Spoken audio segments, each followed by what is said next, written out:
Listen, you're not gonna find anything on me, okay? Trust me. Empty your pockets into the tray, sir, or we'll have to. Your pockets, sir? Lady, the problem isn't in my pants. Welcome back to Thinking Critical. This is Wes, and here on the channel every Sunday, Doc, the X-Men historian, the Marvel aficionado, joins me when we talk about everything X-Men. Lately, we've been reviewing all the Ten of Swords chapters. Obviously, X-Men content has been a big part of the channel since House of X Powers of 10. But I guess that's all up in the air now. Is there going to be this Week in X-Men finale on the channel? I think, I don't know. Doc and I haven't really talked about this. Obviously, Friday, I did a video basically with my issues with Ten of Swords, with some of the things that happened, which we are going to discuss. I'm not happy right now. I know Doc's not happy, but like I said, we haven't discussed the details. This might be the final episode, but we are going to, I promised it to you. You know what's weird, Doc? I just did a video on the Brett Booth situation. I said, hey, listen, these guys aren't covering X-Men. We cover X-Men every Sunday here on the channel. It might not even be true. Of course, we're not dropping X-Men because we have personal grudges with anybody. We're dropping X-Men possibly because of the quality or lack thereof of Ten of Swords and Dawn of X in general. Yes. If I'm not certain whether or not this is going to be the last episode. I don't know, but this week, X-Men absolutely goddamn infuriated me. I have never been more irritated by paying $3.99 for a comic book in my entire life. This, there's nothing personal about this. This is, you gave us absolute unadulterated crap and charged us $3.99 for it when we just bought it 2 months ago. So yeah, they made you pay for the exact same thing. Yeah. I mean, look, it's one thing to reuse some panels here and there for, flashbacks, whatnot. That's fine. I get that. But shoving if you include the title page, 15 pages of the exact same art into it's not recolored. It's not, they could have even mirror flipped it to make some sort of artistic expression. No, they just reuse the exact same art files. There's nothing different at all. They just stuck in different caption boxes.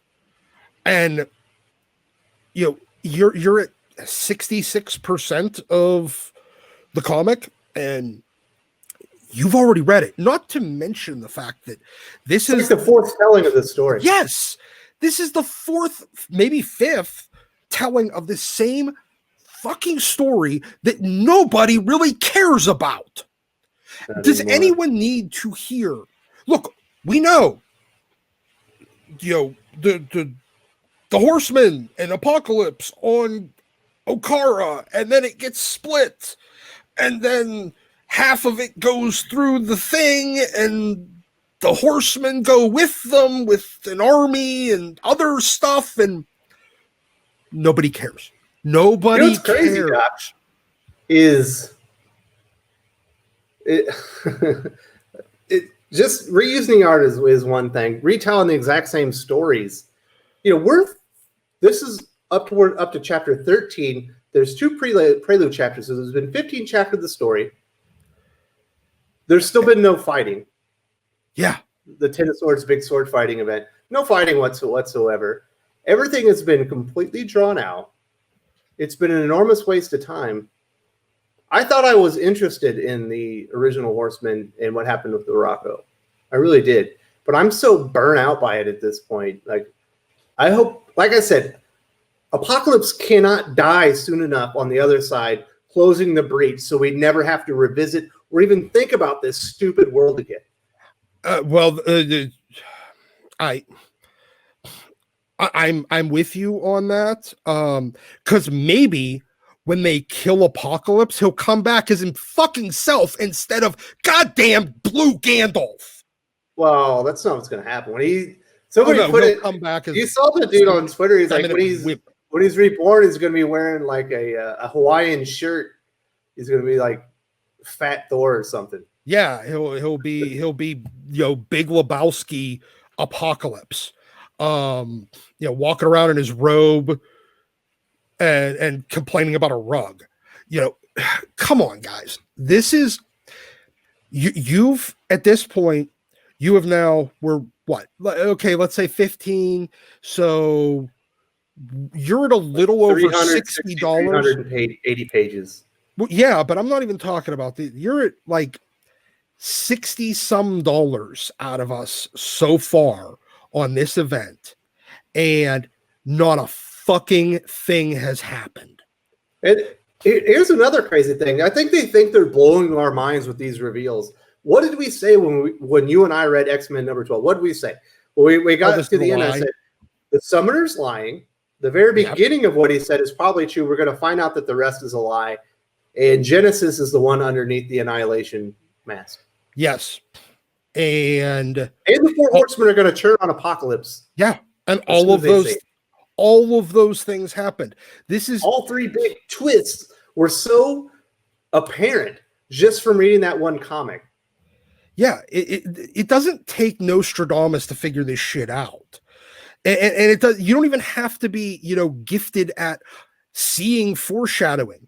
Just look, it's so apparent.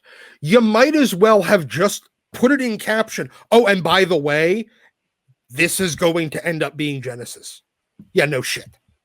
Yeah. I mean, they could have just spoiled it for us then, because there was no reveal. This is. But I think that's the reason terrible. They keep telling the story, is because we're supposed to be getting these big reveals and stuff every time. But they're not big reveals. We already figured it out the first time. Yeah, the first time I saw Summoner, I'm like, oh, he's definitely a liar. You could tell from the creepy smirk on his face. Everything that comes out of this guy's mouth is going to be a lie. Okay, cool. I know that.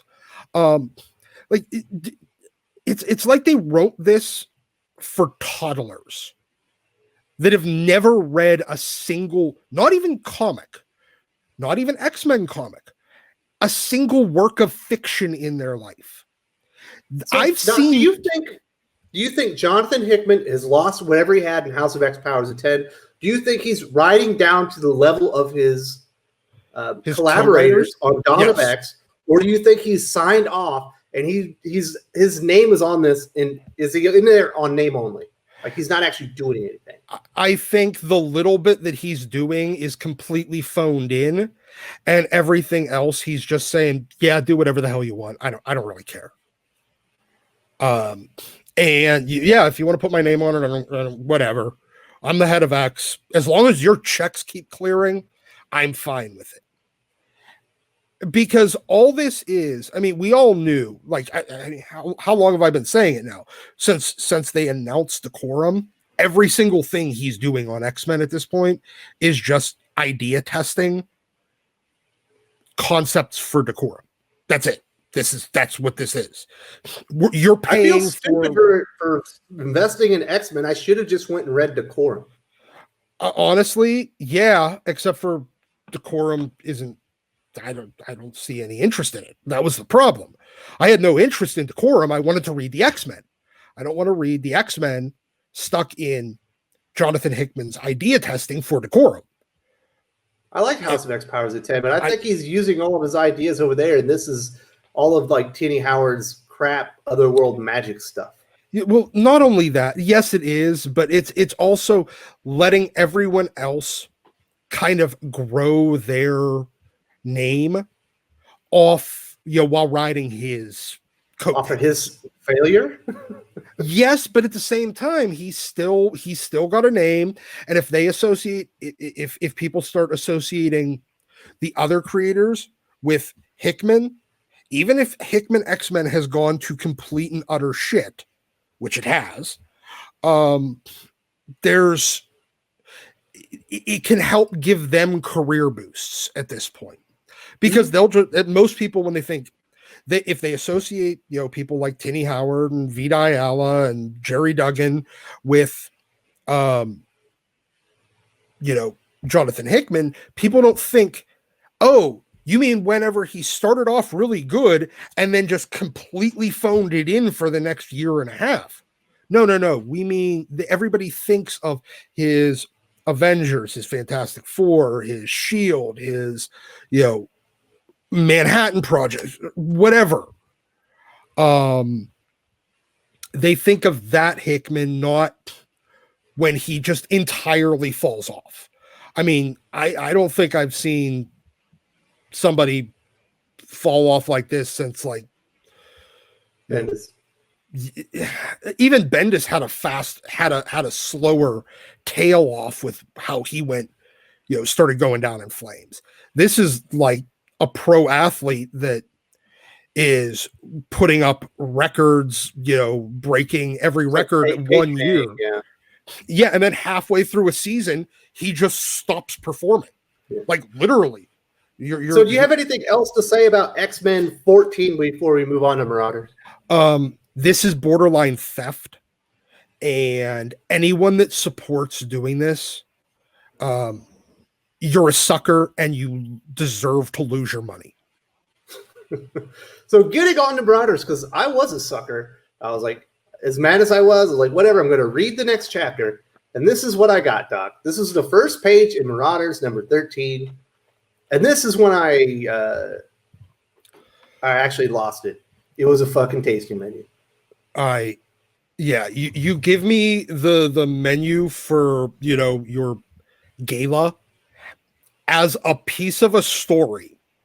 I've entirely stopped reading these white pages. I get to them and I just skip past them now. Yes. I don't give a shit if they have even something important to say, because there's so much shit that they forced me to read that obviously has no value, like this bullshit. This is pretentious bullshit. Well, I mean, look, it's Marvel Comics in 2020. If this might as well have been like, somebody's birthday party, the comic book, where most of it is just talking about the food. Yeah. Yay. I didn't make it past this page on Marauders, Doc, so I actually cannot talk about the story. Is there anything that you need to say about Marauders 13? Am I a fool for just saying fuck it? No, you are not. I regret reading it. I regret the time. I will never get that 25 minutes back that it took me to read this comic. There is one redeeming page in this entire book, and it definitely does not make it worth $3.99. And it's the last page. Now, a little bit of a twist. Hey, for once, you didn't foreshadow something so hard that, I mean, yeah, it was still foreshadowed in the first page of the book. You kind of knew exactly what, because it starts with no. The first story page. It starts off with Wolverine, kind of talking in his head or recanting a conversation with Storm. I'm not entirely certain. And it so I had a feeling that was where it was going to go. And the last page, okay, you know what? Screw it. I'm going to spoil it. Wolverine stabs Saturnine. Mm-hmm. And that was actually cool. There was a little bit of foreshadowing in the first page, and then I wanted to see if he would actually go through with it, or if whether or not he would be successful. That was halfway decent foreshadowing. What about the mutants eating? Was that worth your time? No. But And it was danced. not. Yeah, it was not worth it to watch Storm dance with Dog Boy. Did Wolverine cheat on Jean and Cyclops? No, but he did try to convince Brian Braddock to just go around the back and make out. No, to bang Saturnine, just to put an end to this stupid thing, because if he bangs her, that's all she really wants, and she'll put an end to this. That's what they've come to the conclusion of. If Brian would just break down, if Brian takes one for the team, the combat's over and they win. Correct. Well, Brian is no hero. Yeah, and Brian comes He's back not a with, wingman. I'll tell you that right now. That goes against the wingman concept. I know, right? Yeah, you gotta take one for the team. And You're essentially saving the earth. Your wife will understand. yes, and he just, nope, I'm not gonna do it. I'm married. And even Logan's like, yeah, I've been married. It's kind of tricky business. And all these other people that you're gonna get effing killed have not been married. So just take one for the team, you dumb bastard. But he won't, because Brian is Captain Avalon. Yeah. And now watching Storm dance, spend 2-3 pages dancing with Dog Boy was pointless.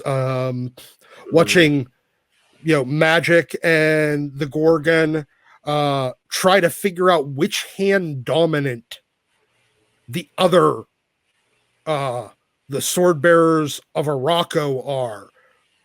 They're using it as their opportunity. This is like, why didn't they just ask Cypher? He could have ciphered that immediately. Yeah, exactly. And that they had to do this. They're sizing them up, Doc. Yeah. Too bad they're not fucking fighting. Yes. We're only 15 chapters into the story, 360 pages. Yes. Yeah, we're at about 360 pages, and we haven't actually gotten to the event. This is the biggest waste of money that Marvel has ever convinced anybody to do. And I hope to God the trade paperback sales on this are fucking atrocious. I hope to God people stop just buying the book. I had some people that were defending it in the comment section of my rant on Friday, but the vast majority of the people were like, fuck this. Yeah, I'm tired of it. Jonathan Hickman and fuck Marvel for what they're doing with Ten of Swords. Yeah, this is a waste of time. This is a waste of money. This event should have been maybe 4 parts by the time we get to the end, and we will have gotten. If it was 4 parts, would you include the dinner scene? No. Is that cut? No, that would definitely be cut, because I mean, look, a pre-contest. How about Storm feast. stealing from Black Panther's temple, only to find out Black Panther would have given her the weapon all along? Would you cut that? Yeah, I probably would have cut that. In fact, I think almost every single quest for sword would have been cut except for the Wolverine one. Not because it was necessary, but it was cool. But because it was well done. I mean, look, that could have been one in Cypher and New Mutants. Yeah, I mean, and you like that one a lot more than me, but it wasn't bad. But no, this is a waste of money. This is a waste of time. Marvel has entirely ripped off its fans. I think Jordan White is rubbing off on Jonathan Hickman and everyone on Donovets. This is creative bankruptcy to a level that I've never seen before.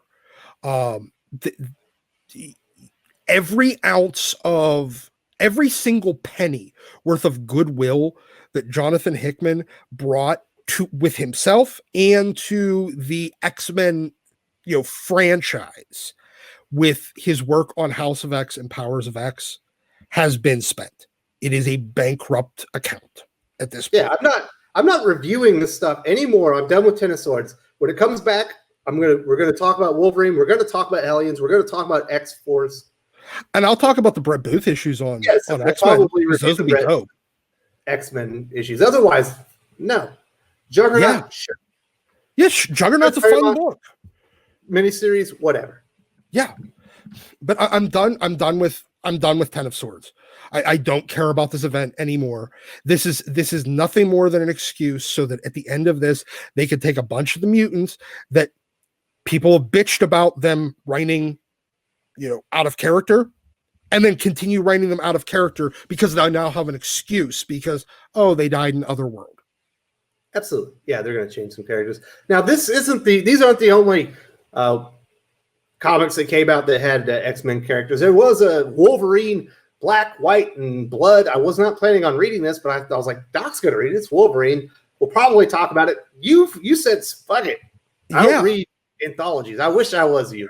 I couldn't bring myself to read an anthology. I mean, look, whenever they announced this book and they had all the creative teams that were going to be paired up together, I just kind of, I had no interest. None of them really. There was a few that I was like, oh, well, I'd like to see this guy or this girl, but all the bad just kind of, it took all the luster off. The first story, Jerry Duggan, Adam Kubert, the Beast in them. The story, very generic about Weapon X. Essentially nothing learned about the character. You know, he fights a Wendigo or whatever. Art, badass. Second story by Matthew Rosenberg and Joshua Cassera. It's like he's being interrogated and he's working with Nick Fury. And it turns out he had a bomb inside him the whole time. And then, like, he was meant to be captured so he could kill the dude that was looking for him. Story, it's okay. It wasn't that great. The art by Joshua Cassera, pretty damn good. Cabin Fever by Declan Shelby. Wolverine discovers a baby in a cabin. Her mom, who was a trooper, is dead. There's another man dead. Turns out he's being ambushed. He kills all the guys and saves the baby. And it turns out the sheriff or the trooper found out her partner was on the take, and he ended up getting her killed on accident. That one was kind of worthless. I didn't even really like the art all that much, but that's my review. Wolverine, Black, White, and Blood #1. Now, Wolverine, Black, White, and Blood #2, which we will not cover on the channel, is going to have a story by Chris Claremont and Salvador Larroca. But guess who's book ending that story, Doc? I'm going to go with Salad Man and somebody else. Saladin Ahmed and Viraya. Oh, yes. It's like a... They're trying to make you buy bad creators' comics like what they did with Dawn of X. I'm not falling for it anymore, Doc. It's like putting some nice prime rib in the middle of two moldy pieces of half-chewed bread. Yeah, they're trying to make you buy it. I'm not doing that. No. Me personally, so... I don't know, Doc. Don't waste your money. Is this weekend X-Men dead? Is this the final episode? We'll see. We'll talk about it through the week. I have no idea. It might not be every week, but we are still going to review Wolverine, X-Force, Hellions, X-Men issues, and Hellions. Yeah, because those are good. Until Ben Percy leaves and Jerry Duggan takes over. Yeah, and then you could just put a bullet in the X-Men franchise and call it a day. Wait for the next reboot. Yep. Maybe we remember next time. Hopefully, but remember, Hickman was the second choice this time because Remender already told them to go fuck themselves.